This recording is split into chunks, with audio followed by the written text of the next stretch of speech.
Supreme court ने article 62(1)(f) के तहत सियासतदानों की ताहियात नाअहली खत्म कर दी। सियासतदानों की नाअहली ताहियात नहीं होगी।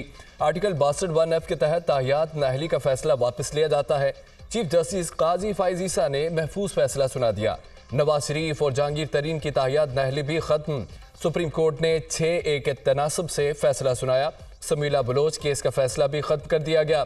इलेक्शन एक्ट के तहत नाअहली की मुद्दत 5 साल तक है। नाअहली की मुद्दत के कानून को जांचने की जरूरत नहीं है। आर्टिकल 62(1)(f) को आइन से अलग करके नहीं पढ़ा जा सकता। 62(1)(f) की कोई कानून वजाहत नहीं करता। सुप्रीम कोर्ट का अक्सरियती फैसला। चीफ जस्टिस काजी फाइज ईसा की सरबराही में 7 रुकनी बेंच ने केस की समाअत की। लार्जर बेंच में justice Mansoor Ali Shah, justice Yahya Afridi, justice Aminuddin Khan, justice Musarrat Hilali, justice Jamal Mandokhail, justice Mohammad Ali Mazhar भी बेंच का हिस्सा थे।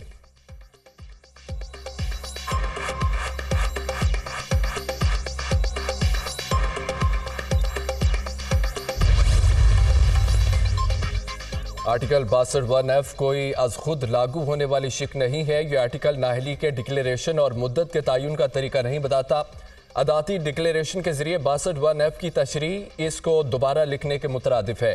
अदालती डिक्लेरेशन देने के हवाले से कोई कानूनी तरीकाकार मौजूद नहीं। 62(1)(f) के तहत किसी की नाअहली वाली तशरीह इस आर्टिकल के स्कोप से बाहर है। ऐसी तशरीह उम्मीदवार को वोट देने के बुनियादी हक को ख़त्म करती है। ऐसी तशरीह आर्टिकल 17 में दर्ज हकूक़ के खिलाफ है। जब तक कोई कानून 62(1)(f) को काबिल अमल नहीं बनाता, इसकी हैसियत 62(1)(d), E और G जैसी ही है। इलेक्शन एक्ट की सेक्शन 232 में तरमीम को जांचने की ज़रूरत बाकी नहीं रहती। सियासतदानों की ताहियात नाअहली केस का मुख्तसर तहरीरी फैसला जारी।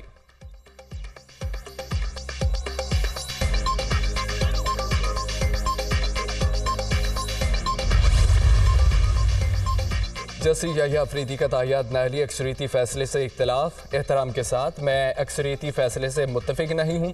आर्टिकल 62(1)(f) के तहत नाअहली ताहियात है और ना ही मुस्तकिल नाअहली अदालती फैसला मौजूद होने तक है। समीला बलोच केस में अज खुद नतीजा कानूनी तौर पर दुरुस्त है। जस्टिस याहिया अफरीदी का इख्तिलाफी नोट। जी, बड़ा खुशाइंद फैसला है और मैं समझता हूँ कि एक जो गैर नाइंसाफी हुई थी उसका तदारुक हुआ है। और उन्होंने जो अपना अर्लियर डिसीजन था समीउल्लाह बलोच का, जिसमें सुप्रीम कोर्ट ने एक ऐसी तशरीह कर दी जिसका आईनी शिकों से कोई ताल्लुक इसलिए नहीं था कि जो आईन पाकिस्तान में क्वालिफिकेशंस और डिसक्वालिफिकेशंस जो हैं इलेक्शन में हिस्सा लेने की, उनमें कहीं पे ये नहीं है कि वो ताहयात नाअहल कर दिया जाए किसी को।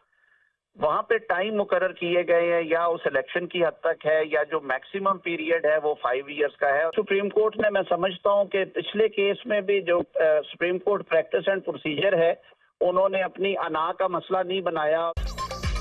आजम नज़ीर तारड़ ने सुप्रीम कोर्ट के फैसले को खुशाइन करार दे दिया। सुप्रीम कोर्ट ने इबहम दूर किया है। एक नाइंसाफी का अजाला हुआ है। आईन पाकिस्तान में कहीं नहीं लिखा किसी को ताहियात नाअहल कर दिया जाए। सुप्रीम कोर्ट ने इस कार्रवाई को अना का मसला नहीं बनाया बल्कि एक दब्बा धोया है। लीगी रहनुमा आजम नज़ीर तारड़ की दुनिया न्यूज़ से गुफ्तगू। सुप्रीम कोर्ट का नाअहली से मुतालिक दुरुस्त फैसला है। एक बड़ी गलती जो सुप्रीम कोर्ट ने की थी उसकी तलाफी हुई है। पनामा में नाअहली भी एक गलत फैसला था। सुप्रीम कोर्ट को चाहिए अपने बाकी फैसलों पर भी नज़रसानी करे। फैसले से नाअहल तमाम अफराद अब इलेक्शन में हिस्सा ले सकेंगे।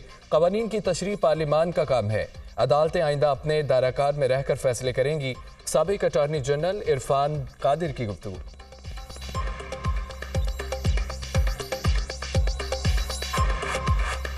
ये फैसला बिल्कुल दुरुस्त है और एक बहुत बड़ी गलती जो सुप्रीम कोर्ट ने की थी उसकी इख्तिलाफी हुई है। और सुप्रीम कोर्ट को चाहिए कि अपने कुछ और भी फैसले उनको भी रिविजिट करें ताकि ये जो हमारी कानूनी लीगल ऑर्डर में जो एक कंफ्यूजन क्रिएट किया गया था वो वंस फॉर ऑल जो है वो खत्म हो। इस फैसले का भी असर है कि बहुत सारे लोग जिनको के ताहियात नाअहल कर दिया गया था, गलत तौर पे किया गया था, वो तमाम अहल होंगे कि वो ये इलेक्शन में हिस्सा ले सकें। आने वाले फैसलों में मेरा ख्याल है कि अदालतें जो है अपना दायरा इख्तियार जो है वो क्लॉज 2 ऑफ आर्टिकल 175 के मुताबिक वो मुतय्यन कर लिया वो उन्होंने, और उसी के मुताबिक ये चलेंगे कि अगर किसी कानून में या किसी आइन में कोई इख्तियार अदालत को नहीं है तो अदालतें आने वाले दिनों में इस तरह का कोई इख्तियार जो है उसको इस्तेमाल नहीं करेंगी।